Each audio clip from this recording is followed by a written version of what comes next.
체계에 내놓고 이제 자랑하는 어떤 그런 습지가 창녕의 우포늪인데요.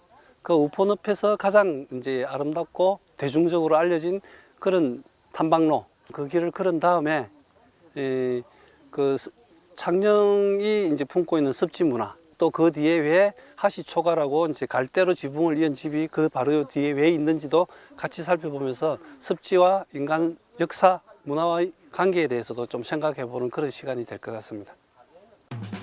습지는 지구상에서 가장 다양한 생명체의 서식지로서 자연의 콩팥으로 불립니다. 그 안에서 인간은 자연과 더불어 살아온 역사를 갖고 있는데요. 오늘은 경남 창녕에 위치한 국내 최대 내륙 습지 창녕 우포늪, 그리고 술정리 동 3층 석탑과 하시초가를 함께 살펴보면서 습지와 인간 역사 문화의 관계에 대해서 탐방을 떠납니다.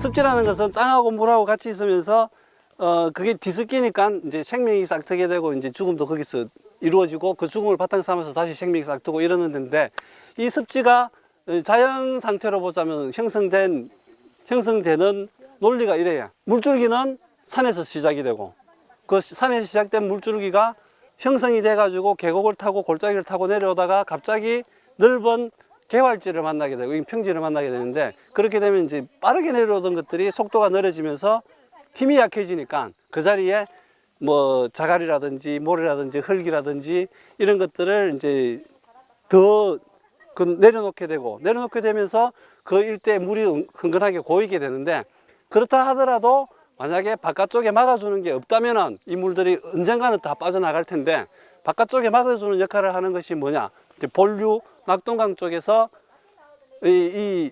그게 이제 막아주는 건데, 그게 형성되는 논리가 어떻게 되느냐면은 이제 물이 걷는 속도 정도로 이제 물이 흐르는데 이게 밀물 썰물에 막히거나 아니면 홍수가 지거나 이래 가지고 물이 막 쏟아지면은 이게 역류를 하게 돼요.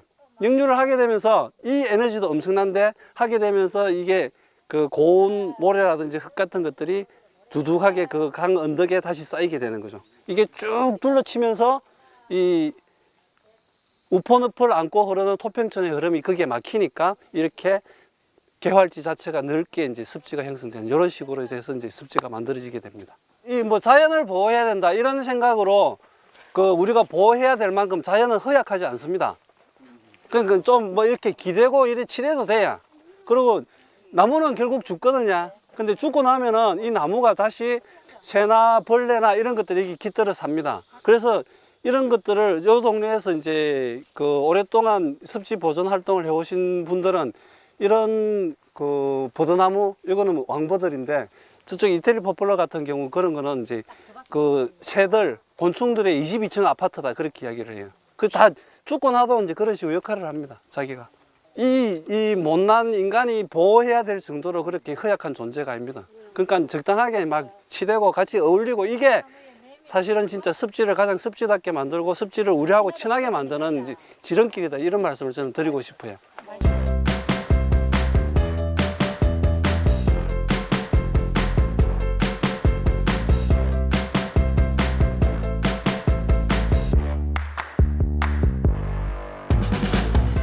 이게 이제 국보 34호인데요. 석가탑을 닮았다 그럽니다. 옛날에는 여기 민가가 빡빡하게 들어서 있었습니다. 근데 이제 이쪽에 그 스님 한 분이 계신데, 여자 스님인데, 그 스님이 여술의 예선 덕분에 이런 식으로 이제 민가가 정리되고 이렇게 남았습니다.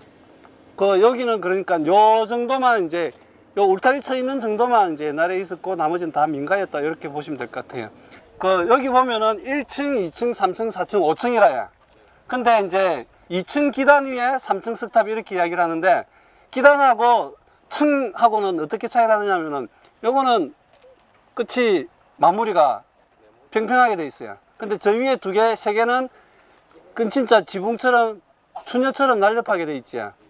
그래서 이제 조금만 층으로 해야 됩니다. 이 갈대로 만든 집입니다. 갈대가 이게 무게가 보통이 아니랍니다. 지붕에. 예. 그래서 이제 무게를 잘 버틸 수 있도록 했고, 이걸 제가 이제 또 습지 문화다 이렇게 말씀드리는 까닭은, 아까 이게 공사하고 이제 우리가 또 넘어오면서 다리를 건넜지 않습니까? 이게 이제 창녕천이 빠져나가는 길목입니다.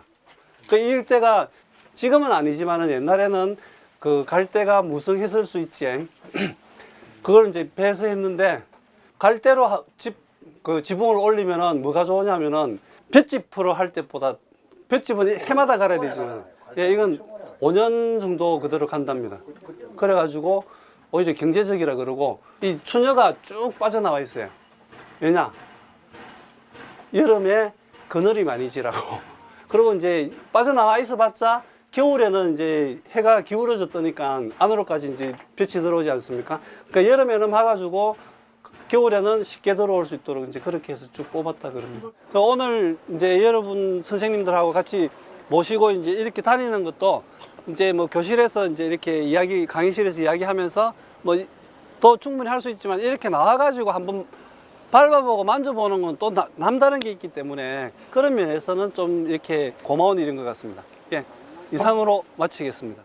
나도 이런 경험은 처음인데 좋은 기회라고 생각하고 몰랐던 걸 알았고 오늘 그 교육을 잘 받은 것 같아요. 어떤 스토리텔링이 있을까 궁금했었는데요. 자연환경 분야 중에서 오늘은 습지, 생태 이런 부분에 더욱 관심을 갖게 됐어요. 참 의미 있는 하루였습니다. 자연을 보면서 즐겁게 실내 수업만 하다가 바깥 수업에서 직접 자연을 보고 느끼는 부분은 더 감동이었다고 생각합니다. 이런 기획 정말 좋은 것 같아요. 우포원업은 아주 오래전에 한 20년 전에 사진 찍으러 많이 왔었거든요. 근데 그때랑 지금이랑 비교해도 근본은 크게 변하지 않은 것 같이 잘 보존이 되어 있는 것 같아서 참 마음이 좋았어요. 우리의 문화유산들이 흔적을 이렇게 잘 보존해서 가치 있는 문화로 남았으면 좋겠고, 그리고 도심에 있다 보니까 시민들이 자주 찾아와서 애정어린 그런 터치를 해줬으면 좋겠다는 생각을 했습니다. 남강을 따라하는 문화, 예술, 생태 이야기라는 큰 주제를 가지고 이번에는 인문과 역사로 습지를 들여다보라는 주제로 생태에 관련된 강연 2회와 탐방 1회를 진행을 하게 되었습니다. 일단 우포늪 같은 경우에는 많은 분들이 아시고 계시겠지만 우리나라에서 생태적으로 많은 가치를 가지고 있는 곳이라고 생각이 되고요. 그리고 주변에서 많은 분들이 이야기는 들었겠지만 그런 습지의 중요성에 대해서는 많이 모르고 계시는 분들이 계실 것 같아서 그런 부분에 대해서 일반인 분들에게 그런 생태에 관한 정보를 좀 알려드리기 위해서, 그리고 인문학적으로 이게 어떤 가치를 가지고 있는가에 대해서 저희가 좀 알려드리기 위해서 이런 프로그램을 기획을 하게 되었습니다. 인간이 살아 숨쉬게 만드는 허파구실을 하면서 또한 역사적으로는 사람살이의 자취가 고스란히 남아있는 곳 습지. 이러한 습지의 중요성을 알리면서 인문과 역사를 통한 새로운 시각으로 습지를 들여다보는 책입니다. 람사르 총회가 열리는 경남 인근의 우포늪, 주남 저수지 등 여러 내륙 습지와 연안 습지인 갯벌들을 둘러보고 산지 습지인 양산 천성산과 밀양 제약산 산들늪을 소개하면서 마지막으로 진화하는 람사르 총회의 의미와 새롭게 습지로 자리매김되고 있는 논의 중요성에 대해서 짚어보고 있습니다. 2017년 도서관 기류의 인문학 프로그램을 운영하고 있는 진주 연암도서관은 1963년 6월 12일 개관했는데요. 교육의 도시 진주시를 대표하는 도서관으로서 21세기 지식정보화 시대에 맞는 첨단 지식정보가 함께 어우러져 살아있는 정보 활용과 평생학습 문화공간으로 활용되도록 노력하고 있습니다. 기리의 인문학!